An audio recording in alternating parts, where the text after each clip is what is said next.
Assalamualaikum warahmatullahi wabarakatuh. Bismillah, alhamdulillah, wa syukuri nikmatillah. La haula wa la quwata illa billahil aliyul azim. Ngacalah ke tempat yang ada kacanya. Siapakah kalian sesungguhnya? Tanyakan pada gambar di kaca itu.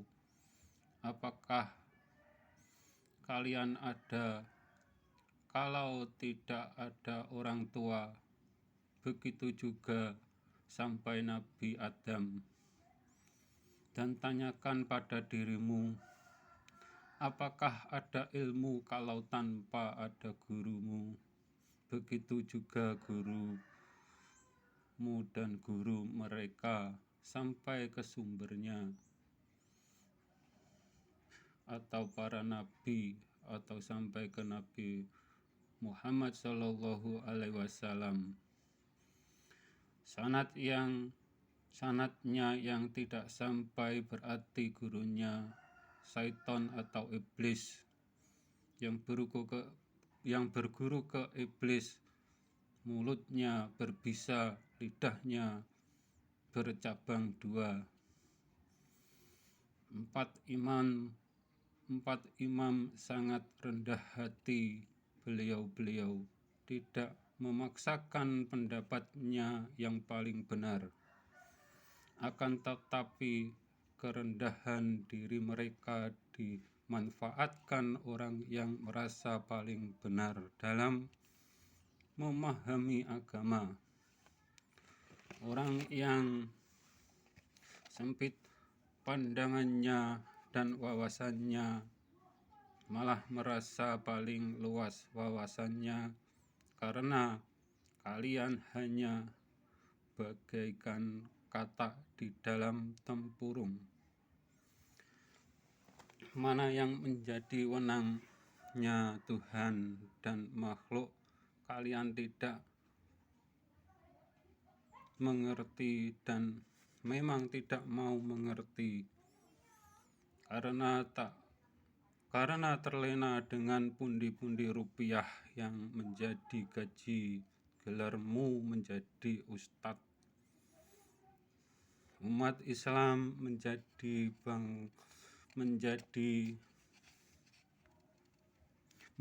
banyak golongan. Ada yang memang mau memisahkan diri dari umat Nabi Muhammad, dan ada juga yang mendirikan golongan sebagai wadah dan agar umat selamat dari fitnah akhir zaman. Bagi kita yang sangat bodoh seperti kami ini, cara mudah untuk melihat mana yang masih dalam jamaah, yang masih lurus dan rapat dalam barisan jamaah yang diimami baginda Nabi Muhammad Sallallahu Alaihi Wasallam.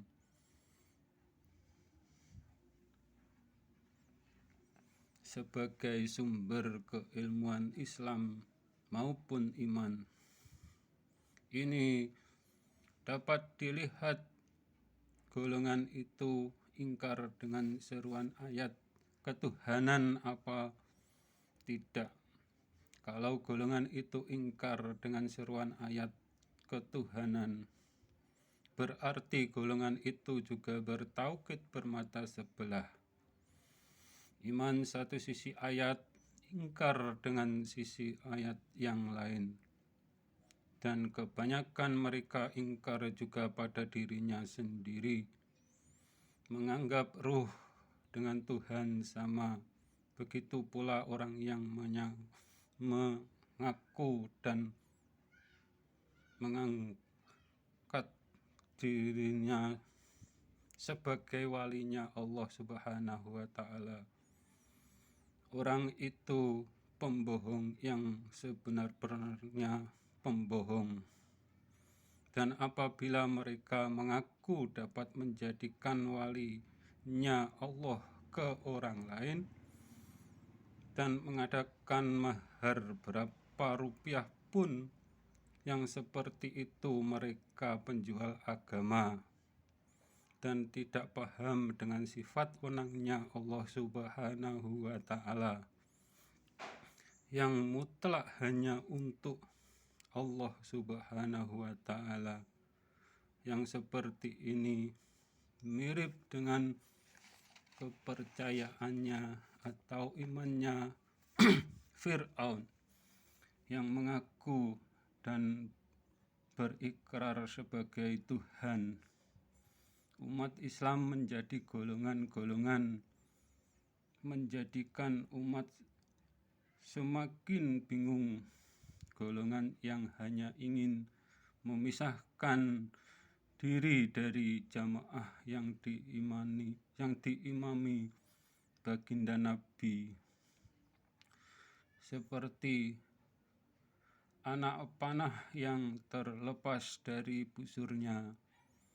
Jangan menyerukan kembalilah ke kitab suci Al-Quran kalau hanya untuk ngumpet dan menjadikan tameng karena kalian gagal memahami makna yang terkandung di dalamnya.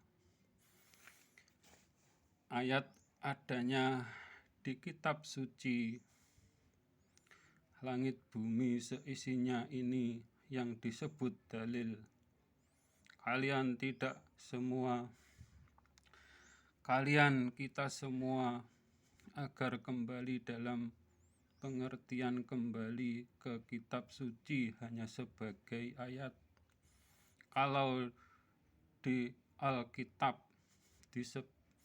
disebutkan awal kejadian itu firman, yang berarti tidak ada firman yang menyerupai, menyamai, apalagi melebihi Alkitabnya.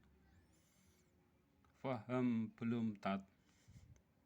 Pak Ustadz, jangan samakan ayat dengan kitabnya, agar umat selamat di akhirat.